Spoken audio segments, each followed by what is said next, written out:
Hello dear students, कैसे हैं आप सभी। उम्मीद है आप लोग अच्छे होंगे, घर में अच्छे से पढ़ाई कर रहे होंगे। क्लास 7 साइंस सब्जेक्ट में हम चैप्टर फर्स्ट पढ़ रहे हैं बच्चों, जिसमें हम पढ़ रहे हैं पृथ्वी पर जीवन।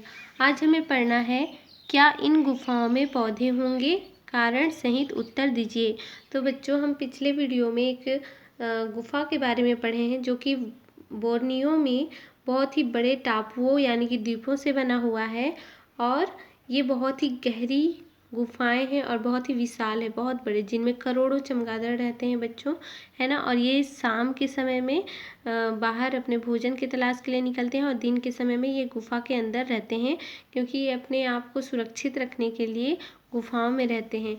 तो देखते हैं बच्चों, क्या इन गुफाओं में पौधे होंगे।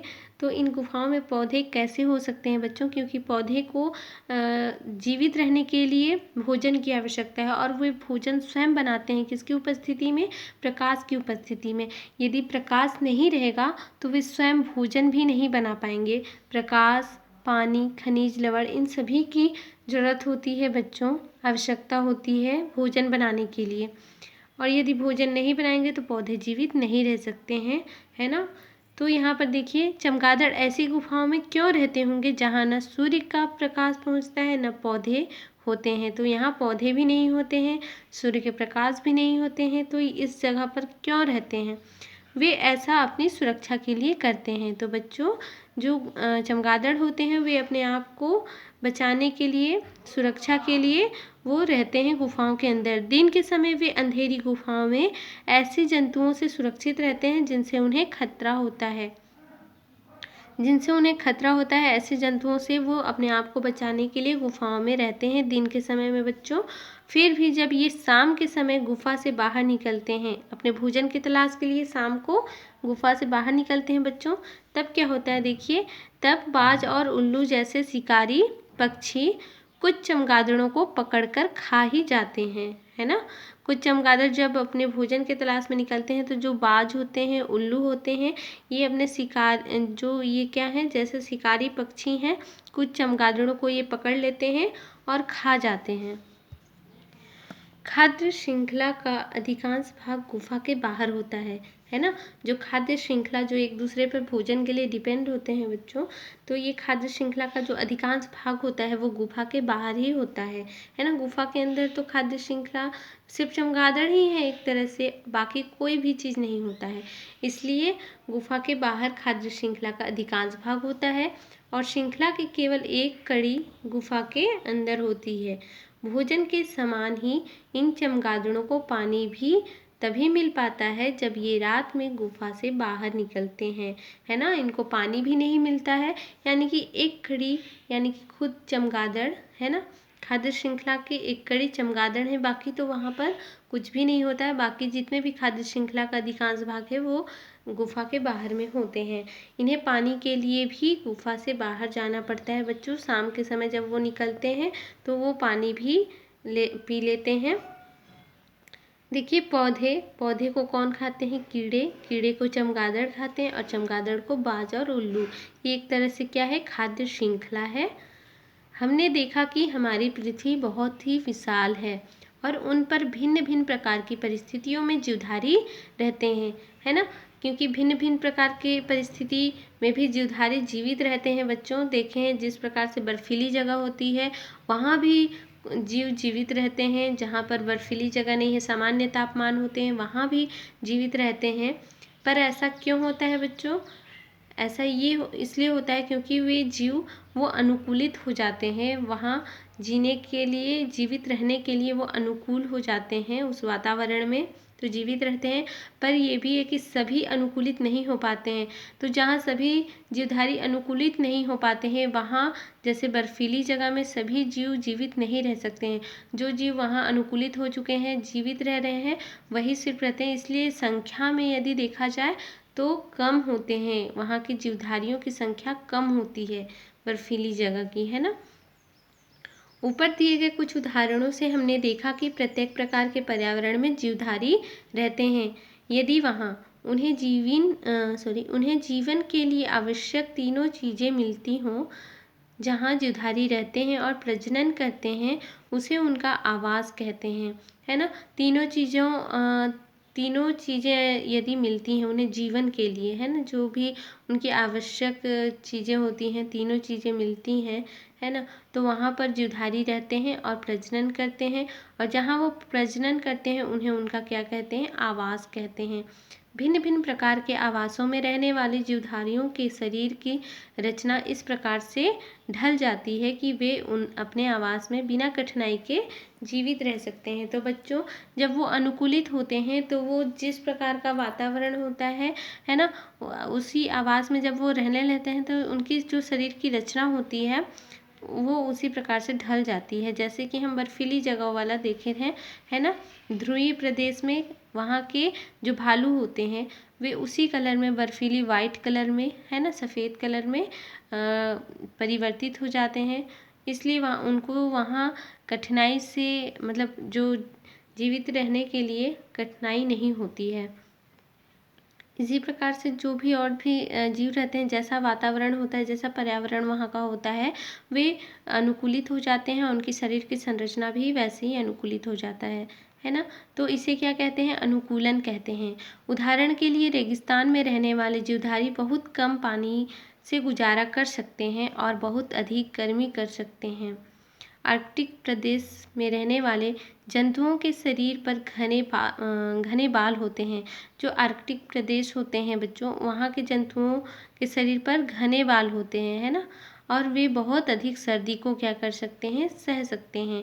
क्योंकि जो ठंड होती है, सर्दी होती है, घने बालों के वजह से उन्हें कम ठंडी लगती है और वे वहाँ पर आसानी से रह सकते हैं, जीवित रह सकते हैं। जब किसी जंतु का शरीर किसी विशेष प्रकार के आवास के लिए अनुकूलित हो जाता है तब वह अन्य किसी प्रकार के आवास में जीवित नहीं रह सकता। हमारे आसपास रहने वाले जीवधारी रेगिस्तान में या आर्कटिक प्रदेश में जीवित नहीं रह सकते। इसी प्रकार रेगिस्तान या आर्कटिक प्रदेश में रहने वाले जीवधारी हमारे आवास में नहीं रह सकते। यानी कि बच्चों, है ना, ध्रुवीय प्रदेश में रहने वाले जो जीव हैं वो हमारे देश में नहीं रह सकते। हमारे देश में जो रहने वाले जीवधारी हैं वो आर्कटिक प्रदेश में नहीं रह सकते, क्योंकि हर जगह का वातावरण डिफरेंट टाइप का है बच्चों। कहीं पर बहुत अधिक ठंडी है, कहीं पर थोड़ी गर्मी है, कहीं पर सामान्य ताप है ना। तो जहाँ पर जो जीव रह सकते हैं, अनुकूलित हो चुके हैं, वे वहीं पर जीवित रह सकते हैं, है ना। जो सर्दी सह सकते हैं, जो ठंड को सह सकते हैं, वो गर्मी नहीं सह सकते, ऐसा होता है ना। और जो गर्मी सह सकते हैं वो बहुत अधिक ठंडी नहीं सह सकते। इसलिए जो जहाँ रहते हैं वहीं पर जीवित रह सकते हैं। रेगिस्तान या आर्कटिक प्रदेश में रहने वाले जीवधारी हमारे आवास में नहीं रह सकते। आपने देखा कि पृथ्वी पर भिन्न भिन्न प्रकार के पर्यावरण में रहने वाले पौधों और जंतुओं के शरीर की रचना में काफ़ी अंतर होता है। इस भिन्नता को जीव जगत में विविधता कहते हैं।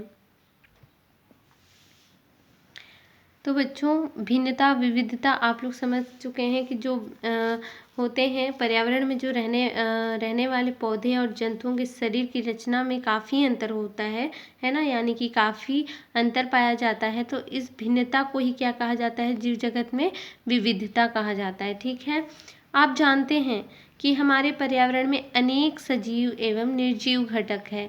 बच्चों, सजीव घटक जिनमें जीवन पाया जाता है, जो जीवित रहता है, और निर्जीव घटक जिनमें जीवन नहीं पाया जाता है, वे निर्जीव घटक कहलाते हैं। ठीक है, यानी कि सजीव घटक के अंतर्गत जीव जंतु, पेड़ पौधे भी आते हैं। पेड़ पौधे भी सजीव हैं बच्चों, इसलिए पेड़ पौधे हमेशा सजीव के अंतर्गत आते हैं। निर्जीव घटक जैसे कि पानी निर्जीव घटक है, पर हमारे लिए बहुत ही महत्वपूर्ण है बच्चों। इनके बिना हम नहीं रह सकते। तो एक तरह से यदि देखा जाए तो सजीव और निर्जीव घटक एक दूसरे के ऊपर डिपेंड होते हैं। ठीक है, इसी प्रकार से हम सूर्य देखते हैं। सूर्य भी निर्जीव घटक है, पर हमारे लिए बहुत ही महत्वपूर्ण है। पेड़ पौधों के लिए और भी अधिक महत्वपूर्ण है। यदि उन्हें सूर्य का प्रकाश नहीं मिलता है तो वे नहीं बना पाएंगे, भोजन का निर्माण नहीं कर पाएंगे। इसलिए जो सजीव घटक हैं वो इस प्रकार से निर्जीव घटक के ऊपर डिपेंड रहते हैं। इसी प्रकार से मिट्टी हो गया, है ना, ये भी निर्जीव घटक हैं, पर हमारे लिए बहुत ही आवश्यक हैं। तो सजीव एवं निर्जीव घटक होते हैं। पर्यावरण में अनेक सजीव निर्जीव घटक होते हैं। पर्यावरण के सजीव घटकों में विविधता होते हुए भी अच्छा तालमेल बना होता है ना। पर्यावरण में जो सजीव घटक हैं उनमें विविधता पाया जाता है, भिन्नताएं पाई जाती हैं, फिर भी उनका जो तालमेल है वो अच्छा बना होता है। इसी तालमेल और संतुलन के कारण हम अपनी पृथ्वी पर आराम से जीवन यापन कर रहे हैं। यदि पर्यावरण के विभिन्न घटकों जीवों के बीच संतुलन बिगड़ जाए तो पर्यावरण दूषित हो जाता है, प्रदूषित हो जाता है ना। यदि क्या होता है, विभिन्न घटक जीवों के बीच में क्या होता है, असंतुलन जो संतुलन है बना हुआ है ना, वो बिगड़ जाता है तो पर्यावरण क्या हो जाता है, हमारा प्रदूषित हो जाता है, जिससे हमारे जीवन यापन में कठिनाई उत्पन्न होती है। शांतिपूर्वक जीवन यापन के लिए आवश्यक है कि हम अपने समस्त कार्यों को सही तरीके से अपनी जिम्मेदारियों के साथ करें, ताकि परिवार, समाज, पर्यावरण और पर्यावरण के अन्य जीवों को हानि पहुंचाए बिना शांतिपूर्वक जीवन जी सकें। पर्यावरण संरक्षण में हमारी स्वच्छता संबंधी अच्छी आदतों की महत्वपूर्ण भूमिका होती है। तो पर्यावरण से रिलेटेड यदि हम देखते हैं बच्चों, तो सबसे अधिक जो अच्छी आदतें हैं ये हमारे जीवन के लिए बहुत ही महत्वपूर्ण भूमिका होती है।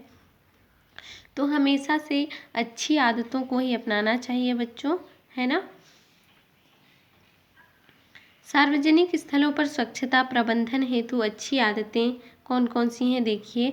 सार्वजनिक स्थलों जैसे railway station, bus stand, airport, अस्पताल, मेले, उत्सव स्थल आदि में बहुत भीड़ होती है और यहाँ बहुत बड़ी मात्रा में अपशिष्ट पदार्थ उत्पन्न होते हैं। अपशिष्ट जो कि हमारे जो यूजलेस होता है बच्चों, है ना, तो इन सभी को, जैसे अस्पताल में बहुत सारे ऐसे इंजेक्शन होते हैं जो कि यूज किए जा चुके होते हैं, दोबारा यूज नहीं होना है ना, वो अपशिष्ट पदार्थ कहलाते हैं।